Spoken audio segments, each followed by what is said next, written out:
Hey everyone, welcome to another episode of High Energy Girl. And today's amazing guest is Tanja, who is a functional diagnostic nutrition practitioner, a kinesiologist, and a high performance coach. She is the host of the Fit and Vibrant You podcast, has a holistic health coaching studio, and is just full of good information. So I cannot wait for you to meet her.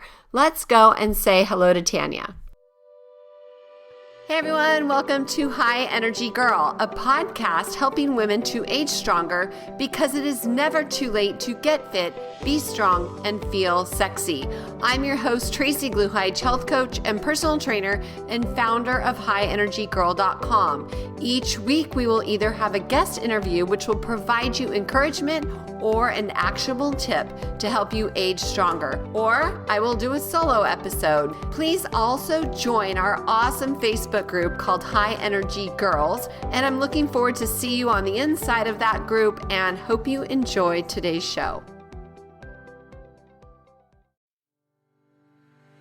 Sleep is completely underrated, and so many women our age struggle with a really solid night's sleep. You want to know how I fixed it for me? Well, one of the things I did was I got a chili pad because I was always too hot and I'd be like tangled up in my covers, kicking them off, pulling them on. I could never find that sweet spot temperature, you know, the whole Goldilocks thing, too hot, too cold. And then I got a chili pad. My husband has his own control. I have mine, so I keep mine way cooler than he likes it. I'm never overly hot anymore. It is fabulous.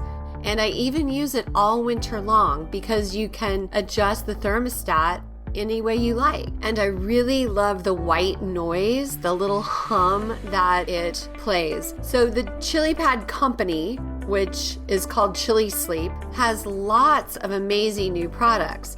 They have pillows, bed sheets, weighted blankets, and the old-fashioned mattress protector chili pad that I have. It is amazing. So for a special discount price, head on over to bit.ly/chillsleep, CHILLSLEEP, and you will be thanking me later. Hey, Tanja, thanks so much for coming on the show today. Thank you so much for having me, Tracy. I'm excited to be here. Oh, you're so cute. So for the listeners that don't know you, why don't you tell them a little bit about yourself? Yeah, so that's a big question. I am a health coach, a weight loss coach, a functional diagnostic practitioner, a certified high performance coach. I'm also the founder of Ascend Fitness and Lifestyle, which is a personal training studio here in my hometown of Chilliwack, British Columbia. And I now also coach women all over the world, specifically over 50, to help them get to their happy, healthy body weight, to make peace with food, to feel good in their bodies. And so they can really go live their best life without the obsession. And I think we often get into what we do based on what we need in our own journey as well. And mine started when I was, quite young, and I loved fitness. I loved the way it made me feel. I loved how I can go out for a run and feel so creative and energized. I liked the people I met through sport, and that spurred me on to do a degree in kinesiology, where I started in university to do my kinesiology degree. I also love science and all that kind of fun stuff. And shortly after that, I started my very first diet, and that was when I was 21. For a lot of people, that's old to have your first diet. Lots of people start when they're 5 or 8 years old or 12 years old. And when I did that, I lost weight. And I lost, I think it's like 7 pounds in the first 9 days. It was isogenic, so I did it at the time. And I felt amazing. I felt great. It was so fun and exciting to have that high of the weight loss. And for a lot of people, their weight loss story shows up as I lost the weight and I gained it back, and I lost weight and gained it back. But for me, it really started a very disordered eating pattern and a very much an obsessive relationship with food. And at the same time, I was starting to coach people, doing personal training when I finished my kinesiology degree, and I worked at a physiotherapy clinic for a while, and I started coaching people, and I realized a lot of people had a very disordered relationship with food, or they just were not able to stick with it in a way that was meaningful, in a way that they could just do it without it always being like a full-time effort, or this on again, off again, or all the shame and the self-doubt and all the negative emotions that come with dieting.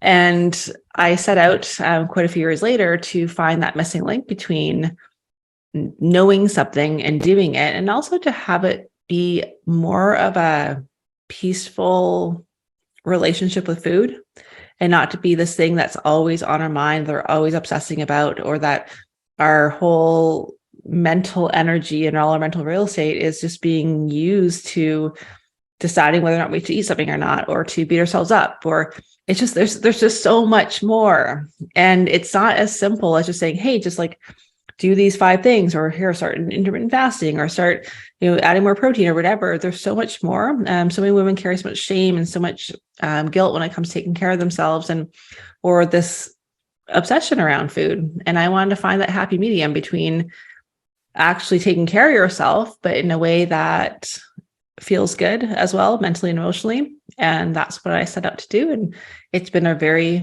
exciting journey and a lot of learning along the ways. But I think it's a meaningful one, because we want to feel good in our bodies. And it's not just about eating whatever you want and not caring either, but it's also not having this sort of white knuckling it all the time through. It's learning how to give your body what she needs in life so you can go and live well and feel good.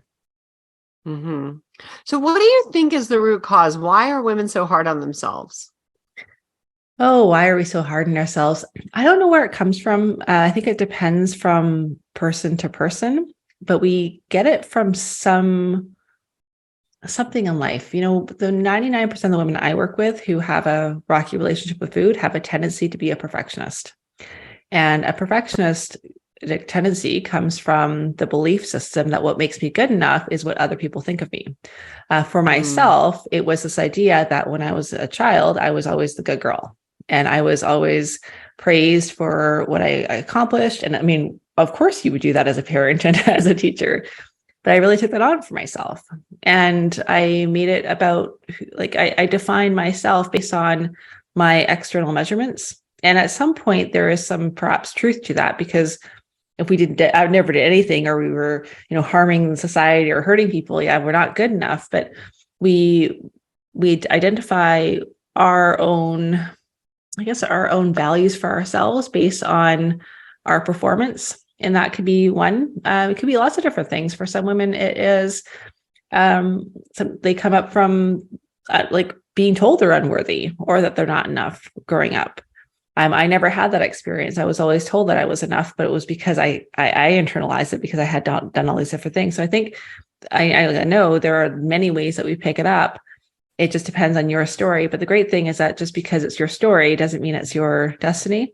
And that's a really powerful thing, that you can work through that, and having the belief system that, yes, you can work through that. And just because I've been doing this for years or decades, or, even more than that, a lot of women, it's like since, like I said, they were 10 years old or 12 years old. That's a long time.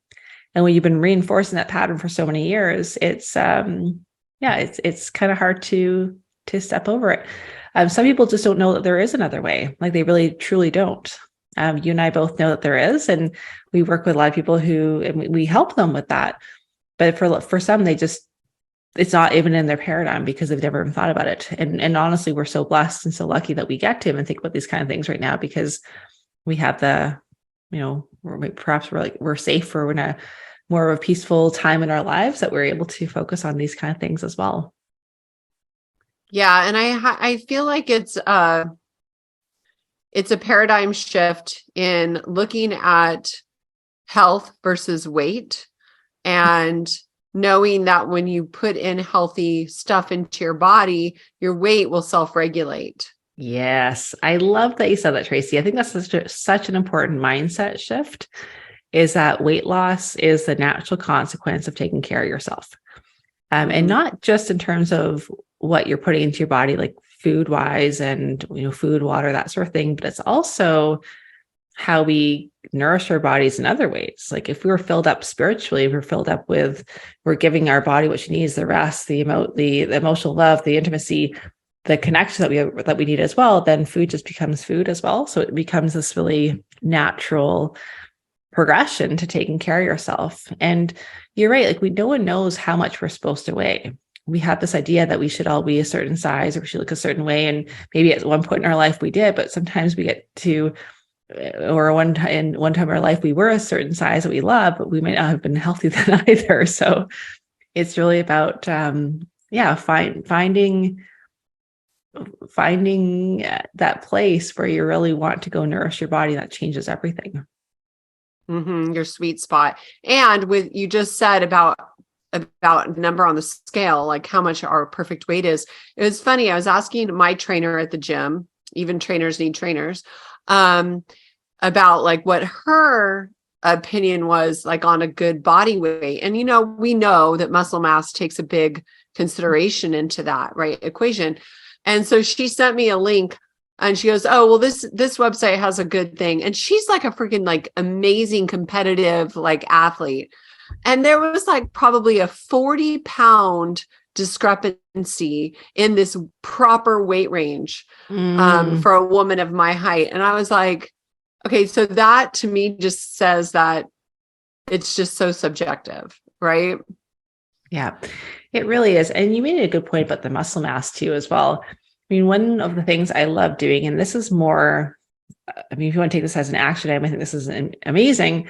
And also an energetic shift. Instead of, we often focus on when it comes to health, about taking away, we're like taking away the sugar, taking away the nighttime eating, taking away. But when you focus on adding in, and you can sort of crowd out the other things, and adding in strength training is amazing, because when you build up strength, your body changes. And ideally you want to have a fair bit of muscle mass. And that's going to, obviously, because heavy is going to make that number on the scale go up. But that really doesn't tell the whole thing. And it really doesn't tell lots of things, including how you feel. Sometimes we feel bad about ourselves because we think we should look a certain way, we should be a certain size. But if we let all that go, we're like, I actually feel pretty good if it wasn't for that one idea that we should be a certain size. And at the same time, it's also okay to want to lose weight. I think that's the other side of things.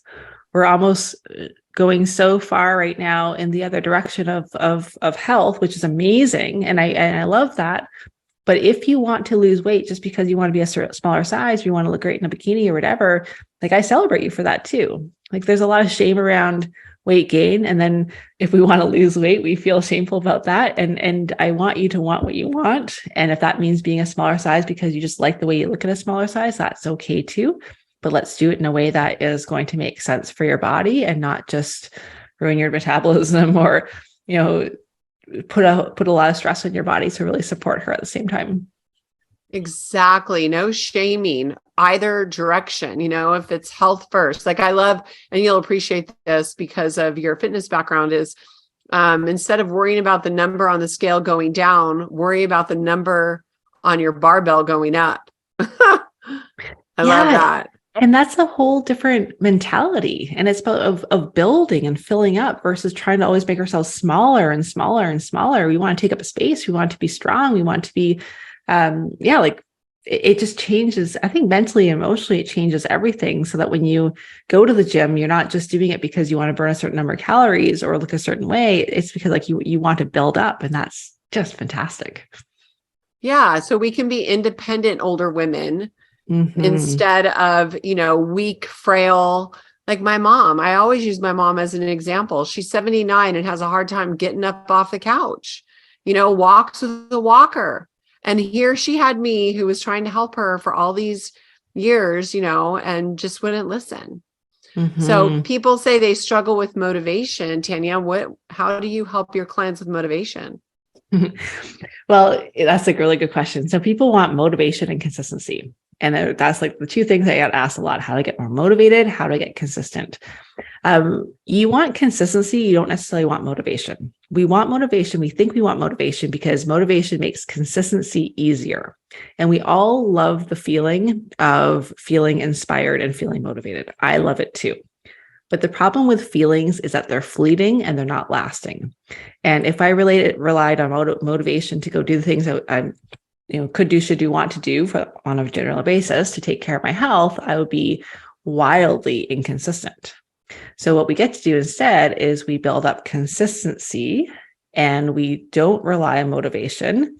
But at the same time, we do things proactively to increase motivation because it is easier to do things when you're motivated. I know that sounds kind of like I'm contradicting myself, but let me explain a bit further. So let's say you work out on a regular basis. Sounds like that. And you obviously look like you're a strong, fit woman. How often do you go to the gym? Usually 4 days a week. Okay. And do you work with a trainer every time, or is it just sometimes? I do CrossFit, so Okay. there's a trainer that helps us every day. Okay. It's not personal training. Okay. Are you motivated to go to the gym every time? Yes. That's amazing. Good for I you. love it. It's fun for me.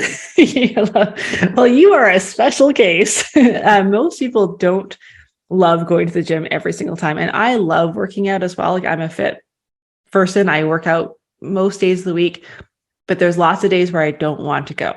And so instead, I set myself up with habits, and I set myself up like for something like with working out, I make it a no choice.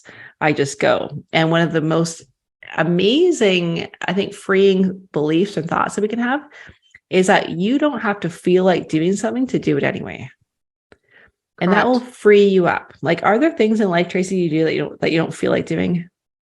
Of course, like doing computer work, like QuickBooks. I hate that shit. Totally. So sometimes, there are some things you go, well, you can hire that out or streamline or something like that. But we don't like lots of things. Like, I don't love cleaning my house, but I love having a clean house. I don't love scooping my cat's litter box. I mean, it's not terrible. I don't mind it, but it's not my favorite thing to do. But I love having cats. I don't always love meal prepping or going to the gym or getting up early to go to the gym. Like, I don't all the time, but I love the energy, the strength I get from doing it. So it's detaching from always like this idea that we always have to want to do it. I think that really screws us up because we're not going to always want to do it. I don't love paying my taxes or going to my accountant, but I do it because it's just what I do. And so I think that's really freeing. And one mindset you can work on with this is that every time you don't want to do something, but you do it anyway, you are practicing being that kind of person who does it no matter what. And that's amazing. Like, that's amazing. Mm-hmm. And so when you do it, like, really give yourself credit, celebrate the win. And then when it comes to the motivation piece, what are you doing to create motivation? Because we often think that motivation is a passive process where we just, get it from the sky and we let it just fall. And I don't know about you, but I feel really motivated when I start something new, or when I go to a conference, or, there's like those times where something's fresh and new. We have that, it's all shiny. We're motivated, we're excited, but that usually wanes off. So what can we do to create it? The one thing I do every single day to create motivation for myself is I read and write my goals every single day.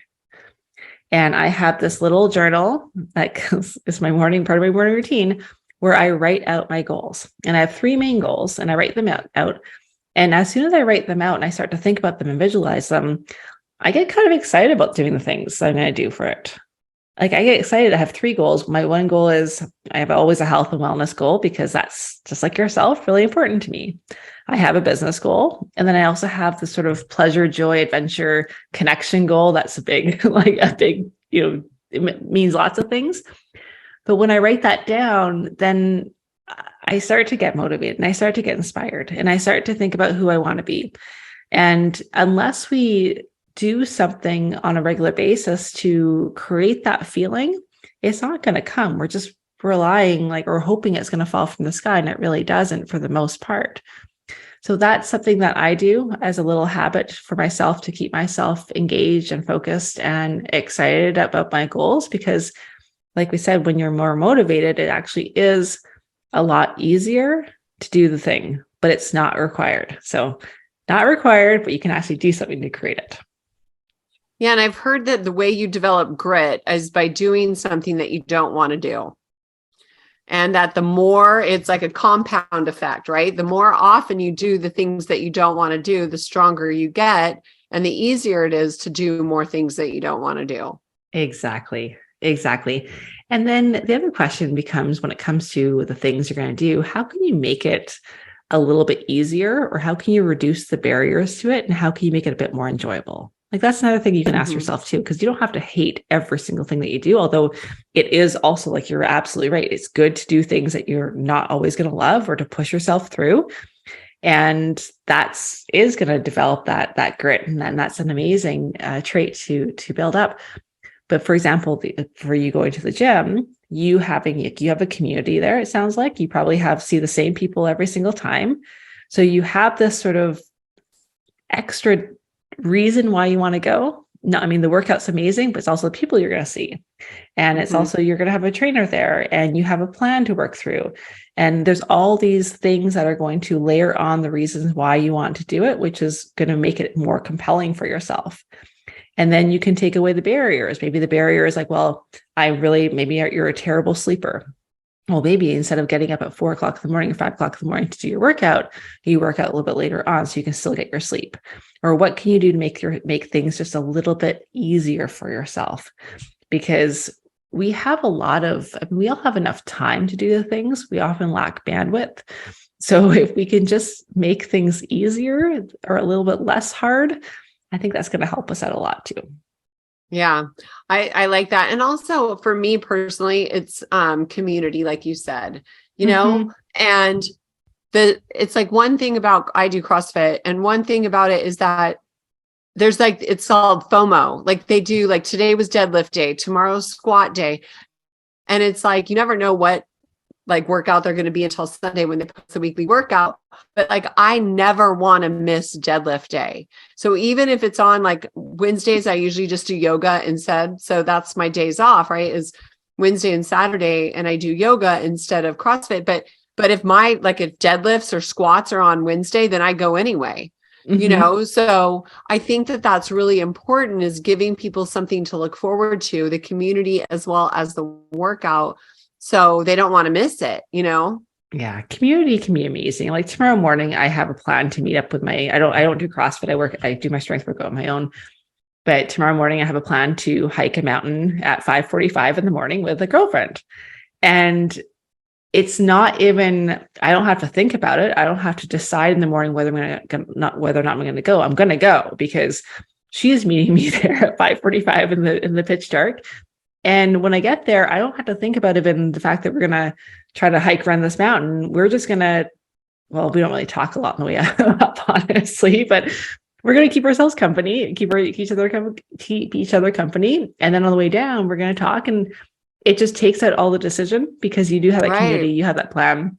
And really, when it comes to, actually, I was listening to a podcast recently about the two most important things when it comes to strength training or fitness. And one, surprise, was adherence, or actually doing it. But the other part was having that plan, and how important it is to have a plan, because that's the other thing when it comes to the sort of motivation or staying with it. If we don't have a plan, if we kind of just, it's just like do whatever, we never feel like we're doing enough. We never feel successful. We are always questioning ourselves. We can never get to celebrate our wins.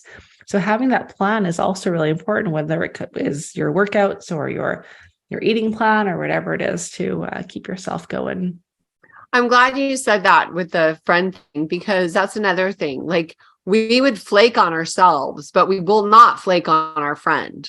So that sets you up for success right there. Yeah. And I have a personal training studio, and part of the accountability there is like, you have a session that you booked in, and your trainer is working for you or waiting for you at a certain time. Like you're going to go. It's really it's helpful. Just like, you're right. I mean, even if you would go by yourself, like I go by myself as well, it's just easier when you have somebody else, if you like that. So why not make things easier on ourselves as much as we can? I mean, it's like healthy eating too. It's not the person who opens the fridge and says, no, I'm not going to have that chocolate cake that's sitting in the fridge all the time. It's the person who has chopped up vegetables ready to go. Like, let's make our lives easier if we can. And obviously we have spouses or, other people that we live with, and barriers as well. But what can we do to make things easier for ourselves? Because we are already working hard. We already have things that we're giving to our work, our family. So let's make things easier. Exactly. I love that. So let's talk nutrition. So we know that exercise fitness is 20% of the equation, whereas, well, at least this is my opinion, whereas nutrition is like 80%. I love the quote that you can see I love quotes, but I love the quote says, biceps are made in the gym, abs are made in the kitchen. I'm sure you've heard that. Yes. So let's talk nutrition. What is your big passion? Philosophy. Yeah. Great word. My philosophy on nutrition has changed a lot over the years. So I'm actually really into individualized nutrition because even though we say with lip service that there's no one size fits all, but there really isn't. And so with the clients I work with mainly women over 50. We actually do lab screenings often to see what's actually going on behind the scenes, because I used to think that, like, first of all, when I first started, I thought that everything was like low carbs and, high intensity interval trainings and all this kind of stuff. And people get results for a while, but they just were not able to stick with it consistently.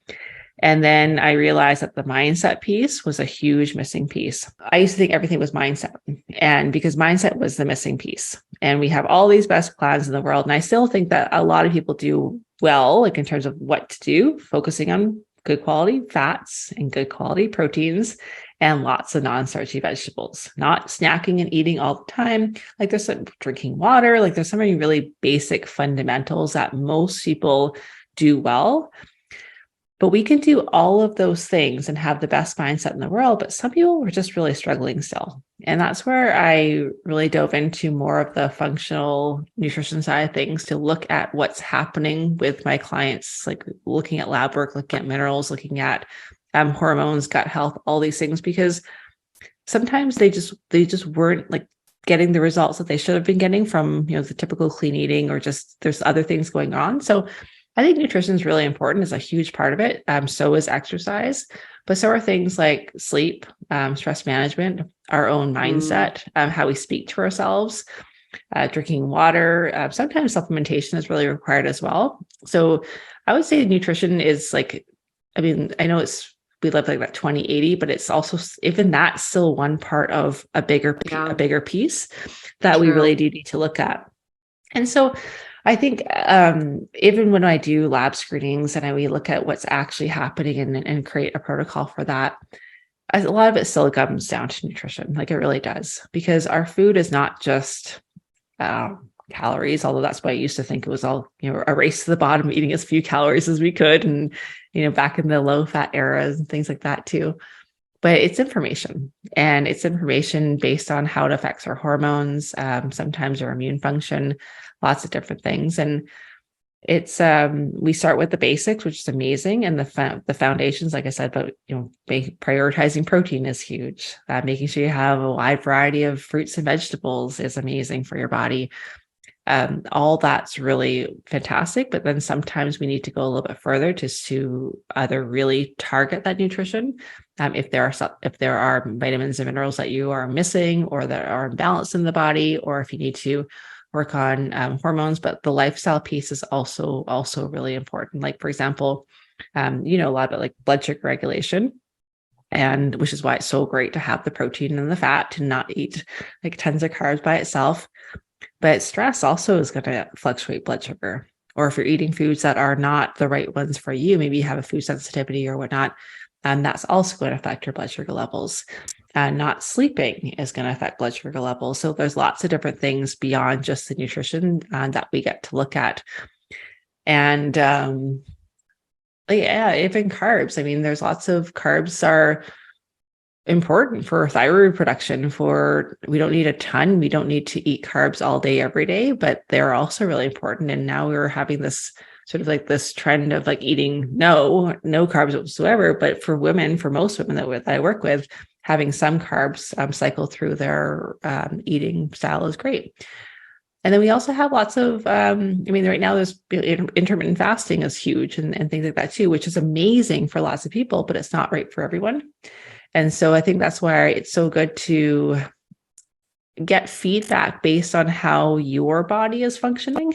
You can always start with things, but then don't get so caught up with the dogma of like, this is like the only way, or this is like, because it's not the right thing for everybody. Like intermittent fasting is a great example where for a lot of people, it is amazing, but for some women, it's a huge stress on their body, and they just don't have it just depletes them even more. So it's again looking at that, getting feedback based on you. And the things I like to look at for feedback beyond just the weight. I mean, I know we love weight and weight loss and all that kind of stuff, but it's sleep. Like, how are you sleeping? Because if you are doing something and your sleep's more disrupted, I know for lots of women, they're like, I know sleep's important, but I just can't get to sleep, or I can't stay asleep. And that's not that's the sign that something's not right for you. Like something's going on. Sleep, your mood, like how's your mood? Are you feeling like after you eat, are you feeling more energy, like mentally stable, or are you feeling like brain fog, or all those kind of things are good signs like what you're doing is working or not working. Energy as well. If you're eating foods and you feel depleted, or you feel tired afterwards, or you eat foods and you feel more energized, that's a great sign that things are either not working or working. Cravings is another one too.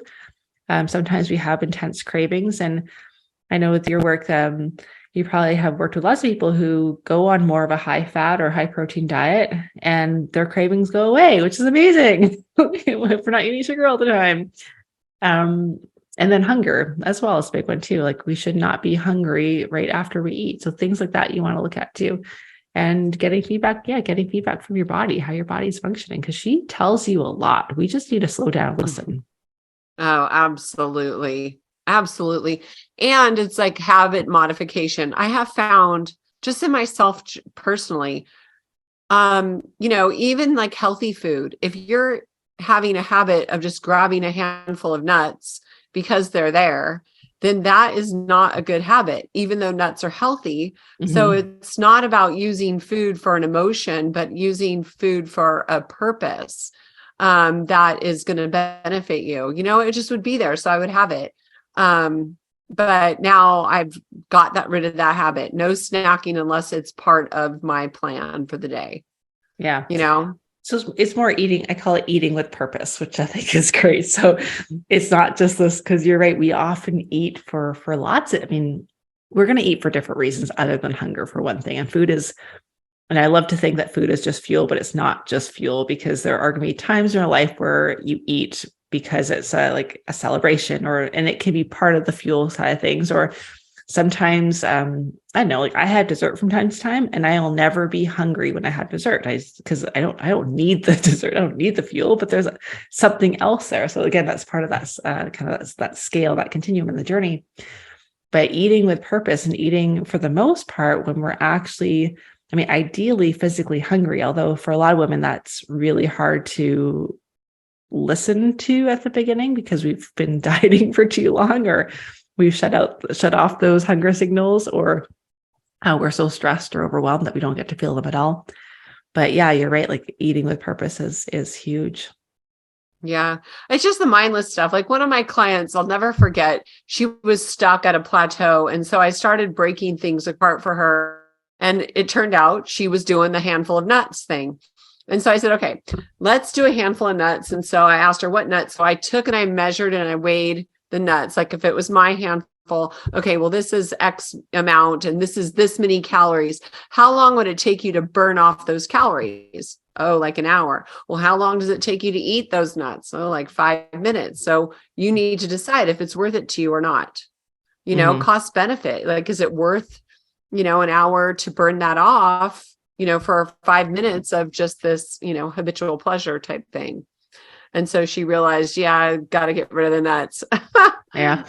Yeah. And the whole calories in, calories out thing is, especially because hormones always come into that play too. So it doesn't always you can't even burn them off like that.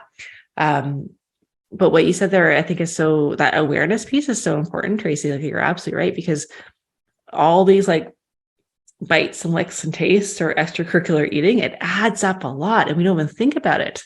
We don't think about the handful of nuts, and nuts are some of the worst offenders because they're so calorie dense, or the peanut butter, or the and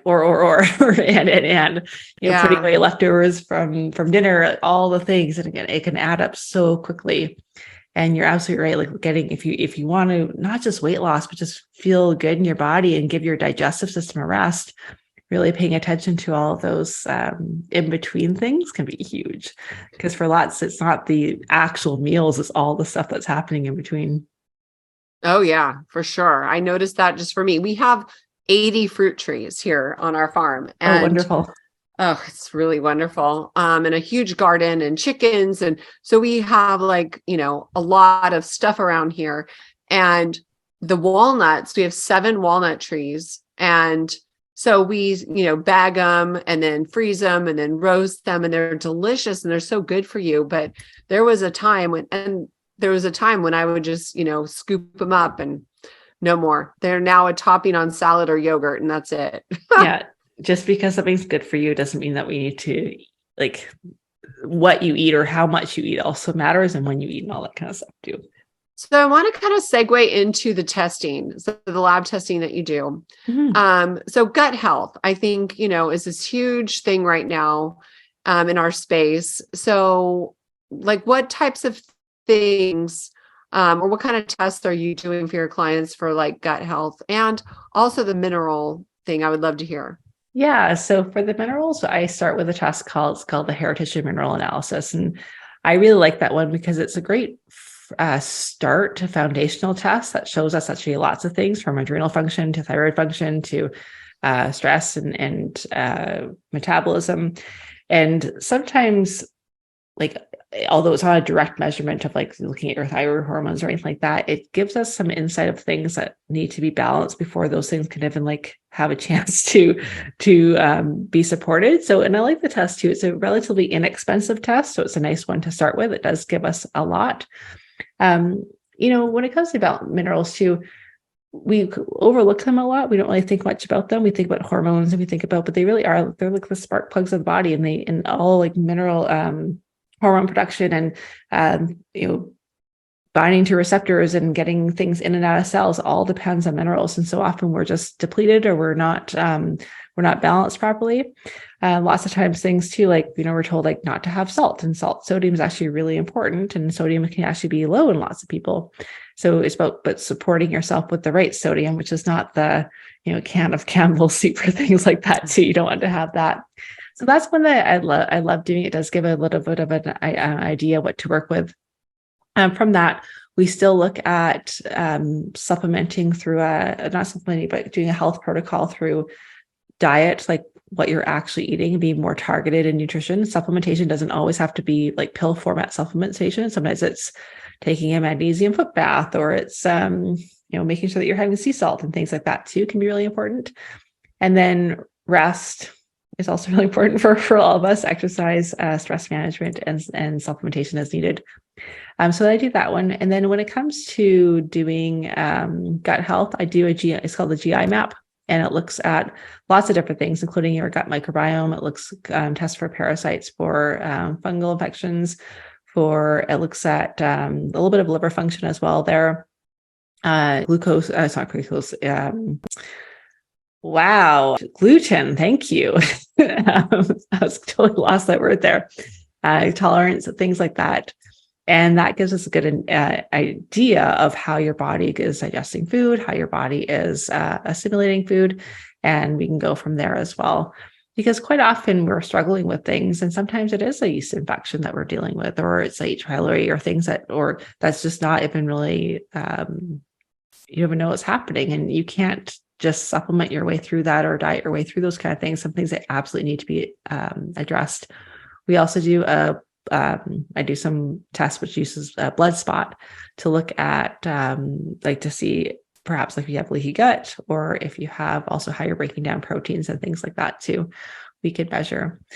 And it's nice to sometimes look at what's going on. We don't usually do we don't do these kind of screenings in mainstream medicine, and a lot of things are missed. And it's not like you're being diagnosed with anything, like it's not a disease or anything like that, but you're being diagnosed. It's not diagnosed. You're not being diagnosed, but you're not being diagnosed with a disease. What you're doing is you're uncovering just some opportunities for your body to heal. And then when your body really heals, then everything's just so much better.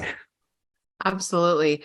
And, your body can heal itself. Like I love telling people, like when you break a bone, what happens? Your bone heals itself. You cut your finger, it heals itself. Our bodies has so much, inherent wisdom, that it can take care of most problems if it's provided with the right environment, internal and external, right?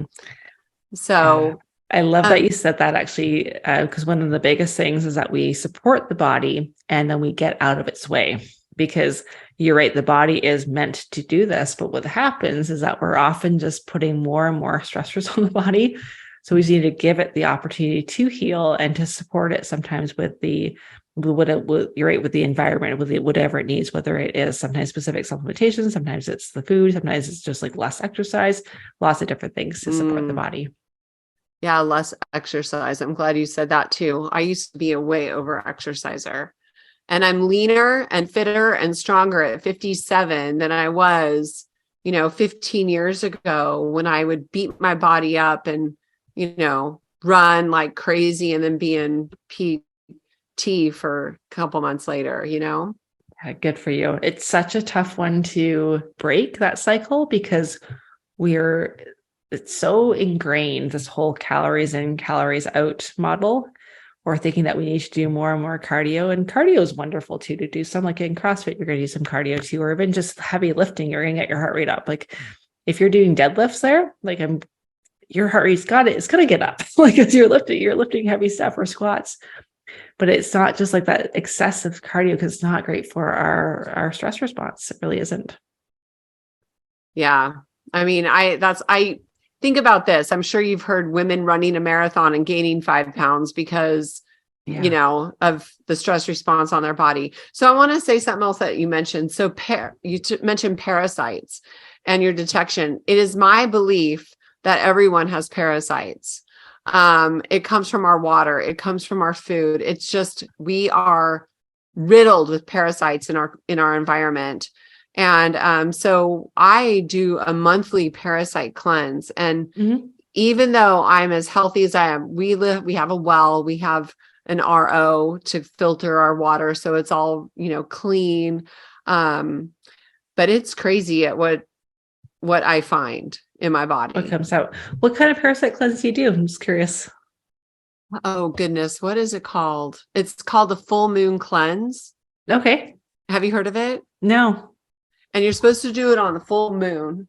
Well, that's like this week, isn't it? Full moon? Full moon is this week. Yeah. So I started already. When you start, you just do 3 days and then 5 and then 7, and then you can keep adding on. But it's crazy. I mean, yeah. So I'm not going to go into any more detail, because it's kind of gross, but it is interesting how much parasites we have inside of ourselves that are pretty undetected. So I just ordered another Viome test. Have you heard of that company? Yes. Yeah. What's your thoughts about that? Yeah. I don't have an experience with them. Okay. No. Well, it's not to say it's not good. I only have experience with, with the other one. If you want, I can send you a report that I get, so that you can see what exactly it evaluates. But I was shocked at the last one I did maybe 9 months ago.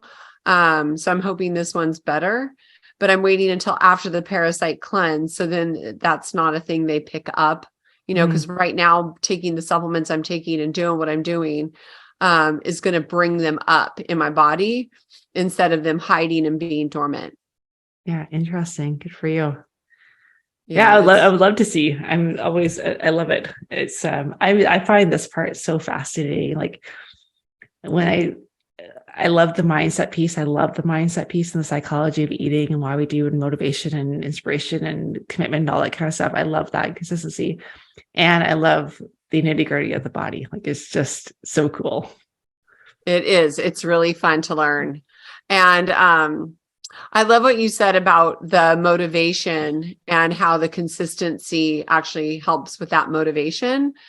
So if you were to give some words of advice on consistency, what do you like to recommend to people in that area? Yeah. So it's kind of, we talked about already some strategies. One is consistency. Okay, it's gonna be a whole different podcast, but consistency is clarity and follow through. Now that sounds so obvious. You're like, obviously, first of all, you got to have a goal of knowing what you're actually aiming for, because sometimes we don't even set that goal. We set a very vague goal, like I'm going to eat better, I'm going to drink more water. I'm like, what does that mean? It's really hard to ever follow through on things if you haven't defined what it is. And as the very beginning of our conversation, we talked about how we're always feeling like, not enough and all that kind of stuff too. It's like, if you haven't defined what enough is, you're definitely not going to feel like you're enough or you're doing enough. And your brain's going to go into, it's just a recipe for disaster. So define what your goal actually is. And when it comes to consistency, I firmly believe that you can do whatever you want. Whatever you set your mind to, you can do it. But let's let the reality of your life match your goal. And that's so important, because yes, you could push through and you could persevere and you could white knuckle it and you could do all the things. But if you're raising like 3 kids, or if you're caring for your aging parents and you have teenage kids at home and you're working, like, let's just be realistic. And I much rather you start. I know we love these ideas of big, massive overhauls, and they're sexy and they're fun, but start with where you're at and do what you are willing to and able to do consistently. Like, what can I do for even for the long term, knowing that when you build up some habits, when you start to follow through, when you start to build up the identity of I am following through on my habits and what I say I'm going to do, then you can also build up your goals. Like, where you start isn't going to be, the end point. It's the starting point, and that's it. I have a podcast, actually, why baby steps don't work. And one of the reasons why it doesn't work is we often just start with baby steps. We never increase from there, but you can absolutely increase. So clarity is first. Like, if you have a goal, define it, break it down. What does it mean to you? What does it mean to you for today, for tomorrow, one day at a time? What am I doing today? It's like with your workouts, you've clearly defined, okay, I'm going to do my squat day this week, or I'm going to do my deadlifts. And the number 2 is follow through. And it's not rocket science. Like, consistency means we follow through, but follow through is environment and mindset. Like, those are the 2 things. So we talked about already a fair bit on this podcast, is how can we set up our environment to make it easier, and how can we make it harder to do the things that we don't want? For example, if you want to eat healthier, don't have your favorite chocolate cake staring at you in the fridge. Like, it's just a really not a great suggestion.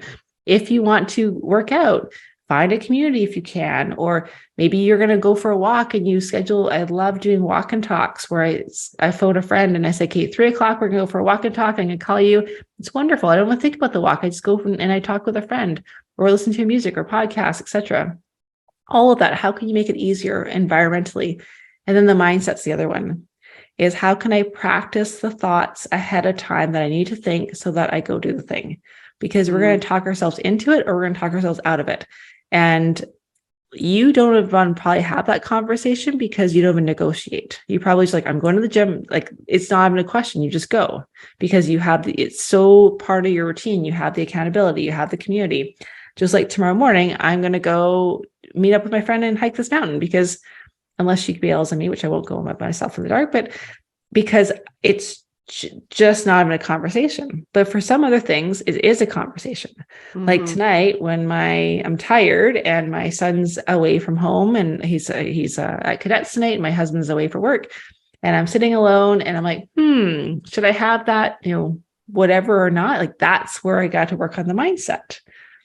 So I know I'm going to have that conversation with myself, or how can you prepare yourself ahead of time for the mindset's going to be for the mindset that's going to be helpful for you to reach your goals. Mm-hmm. Those are the 2 things. Yeah. And I love how you said that in the morning you write down your 3 goals. That to me is like top of mind. So that way it's like it's the beginning of your day. So it's something that you're going to focus on and create as an intention for each day, right? Exactly. Every single day. And then what I do is, after I write my goals, is like those are big picture goals. Like, for example, to be healthy, fit, vibrant, all that kind of stuff.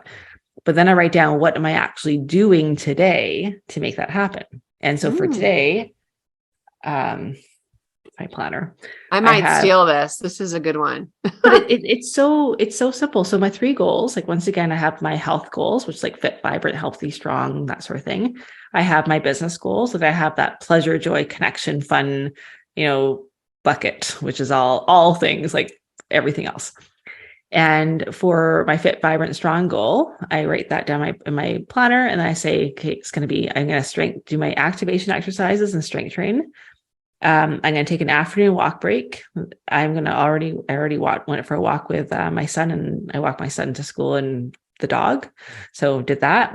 And then the other one is, today I'm actually doing a little thing where it's sugar and processed food free.